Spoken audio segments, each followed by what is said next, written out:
मुंशी प्रेमचंद की सुप्रसिद्ध कहानी दो बैलों की कथा। छुरी काछी के पास दो बैल थे। उनके नाम थे हीरा और मोती।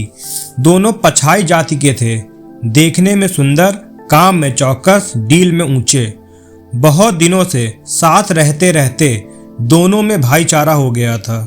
दोनों आमने सामने या आस पास बैठे हुए एक दूसरे से मूक भाषा में विचार विनिमय करते थे। एक दूसरे के मन की बात कैसे समझ जाता था हम नहीं कह सकते। अवश्य ही उनमें कोई ऐसी गुप्त शक्ति थी जिससे जीवों में श्रेष्ठता का दावा करने वाला मनुष्य वंचित है। दोनों एक दूसरे को चाट कर सूंघ कर अपना प्रेम प्रकट करते। कभी कभी दोनों सींगे भी मिला लिया करते थे। विग्रह के नाते से नहीं, केवल विनोद के भाव से, आत्मीयता के भाव से। जैसे दोस्तों में घनिष्ठता होते ही धौल धप्पा होने लगता है, इसके बिना दोस्ती कुछ फुसफुसी, कुछ हल्की सी रहती है, जिस पर ज़्यादा विश्वास नहीं किया जा सकता। जिस वक्त ये दोनों बैल हल या गाड़ी में जोत दिए जाते और गर्दन हिला हिला कर चलते, उस वक्त हर एक की यही चेष्टा होती थी कि ज़्यादा से ज़्यादा बोझ मेरी ही गर्दन पर रहे। दिन भर के बाद दोपहर या संध्या को दोनों खुलते तो एक दूसरे को चाट चूट कर अपनी थकान मिटा लेते। नांद में खली भूसा पड़ जाने के बाद दोनों साथ उठते, साथ नांद में मुंह डालते, साथ ही बैठते थे। एक मुंह हटा लेता तो दूसरा भी हटा लेता। संयोग की बात है, झूरी ने एक बार गोई को ससुराल भेज दिया। बैलों को क्या मालूम वह क्यों भेजे जा रहे हैं। समझे मालिक ने हमें बेच दिया। अपना यूं बेचा जाना उन्हें अच्छा लगा या बुरा, कौन जाने। पर झूरी के साले गया को घर तक गोई ले जाने में कुदांतों पसीना आ गया। पीछे से हाँकता तो दोनों दाएं बाएं भागते, पगैयां पकड़कर आगे से खींचता तो दोनों पीछे को जोर लगाते, मारता तो दोनों सींग नीचे करके हुकड़ते। अगर ईश्वर ने उन्हें वाणी दी होती तो झूरी से पूछते, तुम हम गरीबों को क्यों निकाल रहे हो? हमने तो तुम्हारी सेवा करने में कोई कसर नहीं उठा रखी। अगर इतनी मेहनत से काम ना चलता था और काम ले लेते। हमें तो तुम्हारी चाकरी में मर जाना कबूल था। हमने कभी दाने चारे की शिकायत नहीं की। तुमने जो कुछ खिलाया वह सिर झुकाकर खा लिया। फिर तुमने हमें इस जालिम के हाथों क्यों बेच दिया? संध्या समय दोनों बैल अपने नए स्थान पर पहुंचे। दिन भर के भूखे थे, लेकिन जब नांद में लगाए गए तो एक ने भी उसमें मुंह न डाला। दिल भारी हो रहा था। जिसे उन्होंने अपना घर समझ रखा था वह आज उनसे छूट गया था। यह नया घर, नया गांव, नए आदमी उन्हें बेगानों से लगते थे। दोनों ने अपनी मूक भाषा में सलाह की, एक दूसरे को कनखियों से देखा और लेट गए। जब गांव में सोता पड़ गया तो दोनों ने जोर मारकर पगहे तुड़ा डाले और घर की तरफ चले। पगहे बहुत मजबूत होते थे। अनुमान ना हो सकता था कि कोई बैल उन्हें तोड़ सकेगा, पर इन दोनों में इस समय दूनी शक्ति आ गई थी।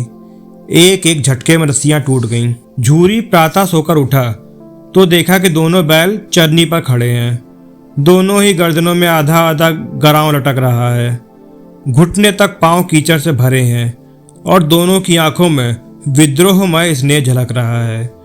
झूरी बैलों को देखकर स्नेह से गदगद हो गया, दौड़कर उन्हें गले लगा लिया। प्रेमालिंगन और चुम्बन का वह दृश्य बड़ा ही मनोहर था। घर और गांव के लड़के जमा हो गए और तालियां बजा बजा कर उनका स्वागत करने लगे। गांव के इतिहास में यह घटना भूतपूर्व न होने पर भी महत्वपूर्ण थी।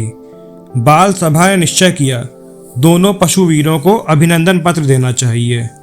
कोई अपने घर से रोटियां लाया, कोई गुड़, कोई चोकर, कोई भूसी। एक बालक ने कहा, ऐसे बैल किसी के पास ना होंगे। दूसरे ने समर्थन किया, इतनी दूर से दोनों अकेले चले आए। तीसरा बोला, बैल नहीं है वे, उस जन्म के आदमी हैं।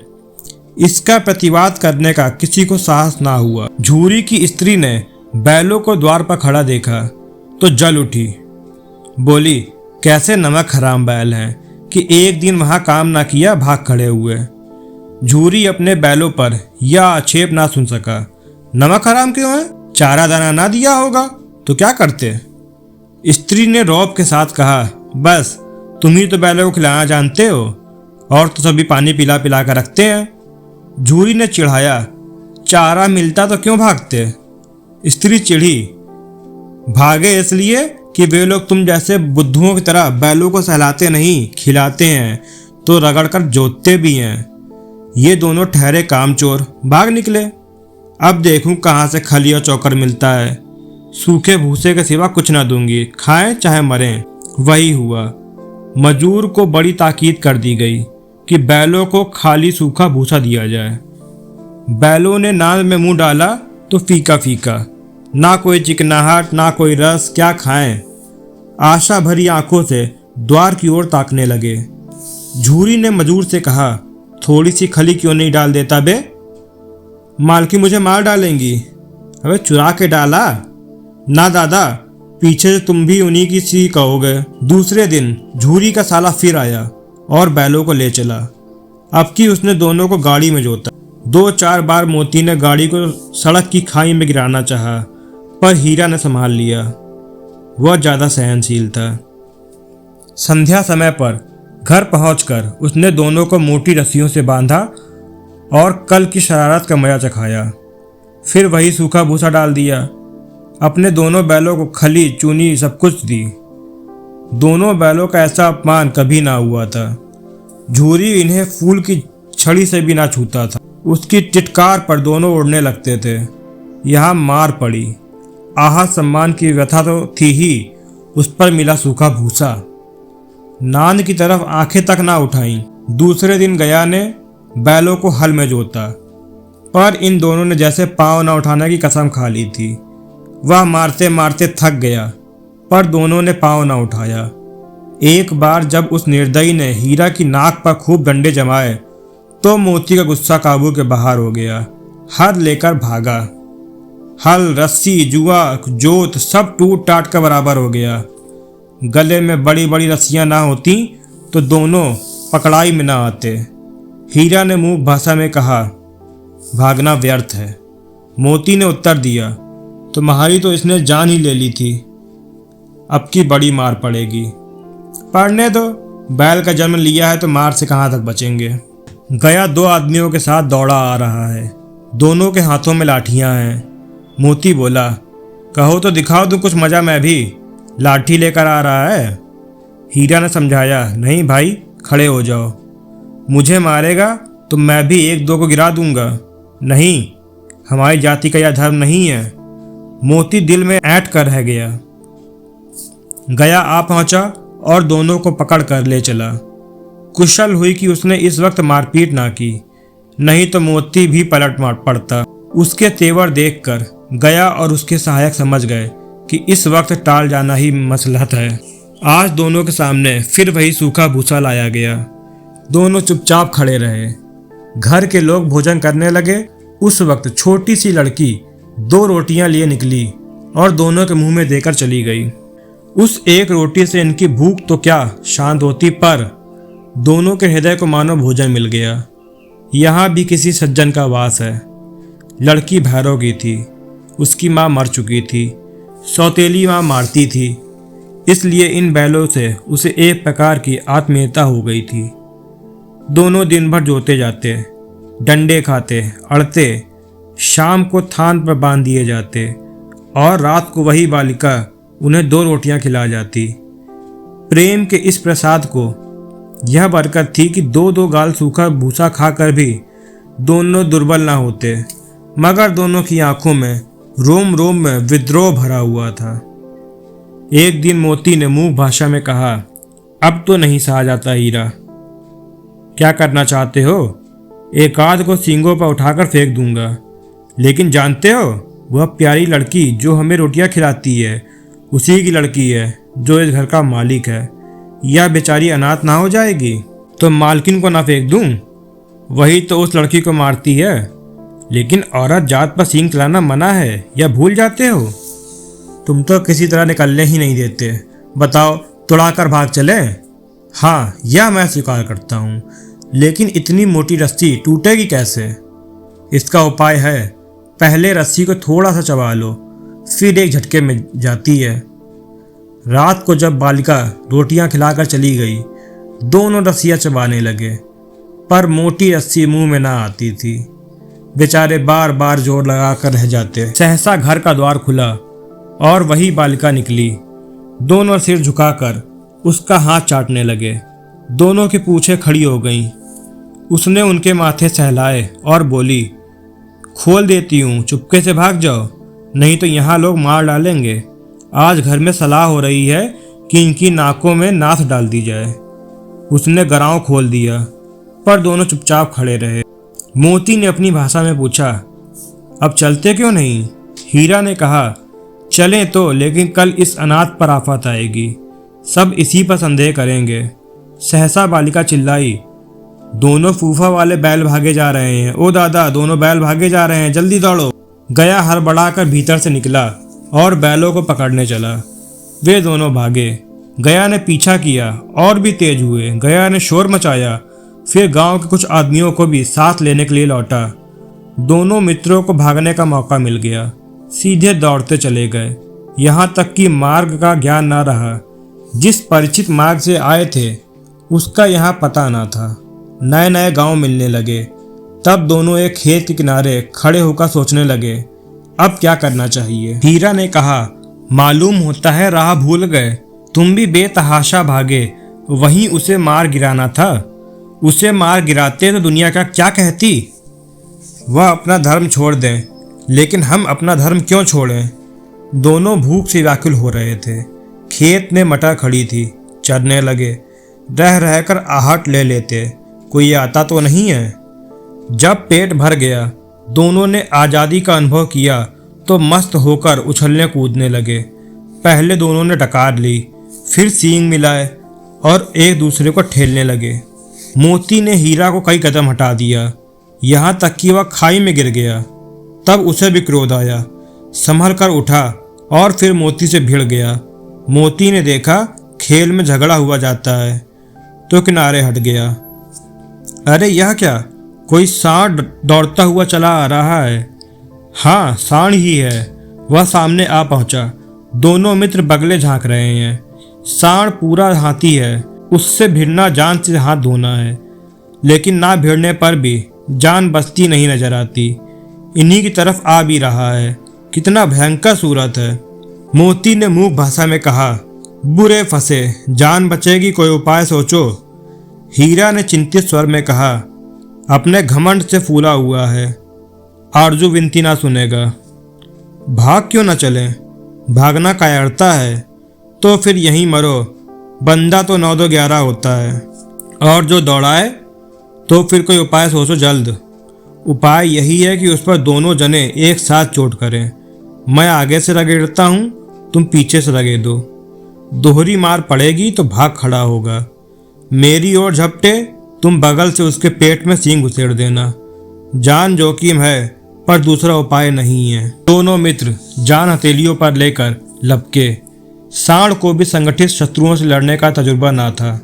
वह तो एक शत्रु से मल्ल युद्ध करने का आदी था। ज्यों ही हीरा पर झपटा, मोती ने पीछे से दौड़ाया। सांड उसकी तरफ मुड़ा तो हीरा ने रगेदा। सांड चाहता था कि एक एक करके दोनों को गिरा ले, पर ये दोनों भी उस्ताद थे, उसे वह अवसर ना देते। एक बार सांड झल्लाकर हीरा का अंत कर देने के लिए चला कि मोती ने बगल से आकर पेट में सींग भोंक दी। सांड क्रोध में आकर पीछे फिरा तो हीरा ने दूसरे पहलू में सींग भोंक दी। आखिर बेचारा जख्मी होकर भागा और दोनों मित्रों ने दूर तक उसका पीछा किया, यहाँ तक कि सांड बेदम होकर गिर पड़ा। तब दोनों ने उसे छोड़ दिया। दोनों मित्र विजय के नशे में झूमते चले जाते। मोती ने अपनी सांकेतिक भाषा में कहा, मेरा तो जी चाहता था कि बच्चा को मार डालूं। हीरा ने तिरस्कार किया, गिरे हुए बैरी पर सींग ना चलाना चाहिए। यह सब ढोंग है, बैरी को ऐसा मारना चाहिए कि फिर ना उठे। अब घर कैसे पहुंचेंगे वो सोचो, पहले कुछ खा लें तो सोचें। सामने मटर का खेत था ही, मोती उसमें घुस गया। हीरा मना करता रहा, पर उसने एक ना सुनी। अभी 2-4 ग्रास खाए थे कि 2 आदमी लाठियां लिए दौड़ पड़े और दोनों मित्रों को घेर लिया। हीरा तो मेट पर था, निकल गया। मोती सींचे हुए खेत में था। उसके खुर कीचड़ में धंसने लगे। ना भाग सका, पकड़ लिया। हीरा ने देखा संगी संकट में है तो लौट पड़ा। फंसेंगे तो दोनों फंसेंगे। रखवालों ने उसे भी पकड़ लिया। प्रातःकाल दोनों मित्र कांजी हाउस में बंद कर दिए गए। दोनों मित्रों को जीवन में पहली बार ऐसा साबिका पड़ा कि सारा दिन बीत गया और खाने को एक तिनका भी ना मिला। समझ ही में ना आता था कि यह कैसा स्वामी है। इससे तो गया फिर भी अच्छा था। यहाँ कई भैंसें थी, कई बकरियाँ, कई घोड़े, कई गधे, पर किसी के सामने चारा ना था। सब जमीन पर मुर्दों की तरह पड़े थे। कई तो इतने कमज़ोर हो गए थे कि खड़े भी नहीं हो सकते थे। सारा दिन दोनों मित्र फाटक की ओर टकटकी लगाए ताकते रहे, पर कोई चारा लेकर आता ना दिखाई दिया। तब दोनों ने दीवार की नमकीन मिट्टी चाटनी शुरू की, पर इससे क्या तृप्ति होती। रात को भी जब कुछ भोजन ना मिला तो हीरा के दिल में विद्रोह की ज्वाला दहक उठी। मोती से बोला, अब तो नहीं रहा जाता मोती। मोती ने सिर लटकाए हुए जवाब दिया, मुझे तो मालूम होता है प्राण निकल रहे हैं। इतनी जल्द हिम्मत ना हारो भाई, यहाँ से भागने का कोई उपाय निकालना चाहिए। आओ दीवार तोड़ डालें। मुझसे तो अब कुछ नहीं होगा। बस इसी बूते पर करते थे, सारी अकड़ निकल गई। अड़े की दीवार कच्ची थी। हीरा मजबूत तो था ही, अपने नुकीले सींग दीवार में गड़ा दिए और जोर मारा तो मिट्टी का एक चिप्पड़ निकल आया। फिर तो उसका साहस बढ़ा। इसने दौड़ दौड़ कर दीवार पर चोटें की और हर चोट में थोड़ी थोड़ी मिट्टी गिराने लगा। उसी समय कांजी हाउस का चौकीदार लालटेन लेकर जानवरों की हाजिरी लेने निकला। हीरा का उजापन देखकर उसने उसे कई डंडे रसीद किए और मोटी सी रस्सी से बांध दिया। मोती ने पड़े पड़े कहा, आखिर मार खाई, क्या मिला? अपने बूते भर जोर तो मार दिया। ऐसा जोर मारना किस काम का कि और बंधन में पड़ गए। जोर तो मारता ही जाऊंगा, चाहे कितने ही बंधन पड़ते जाएं। जान से हाथ धोना पड़ेगा, कुछ परवाह नहीं, यूं भी मरना ही है।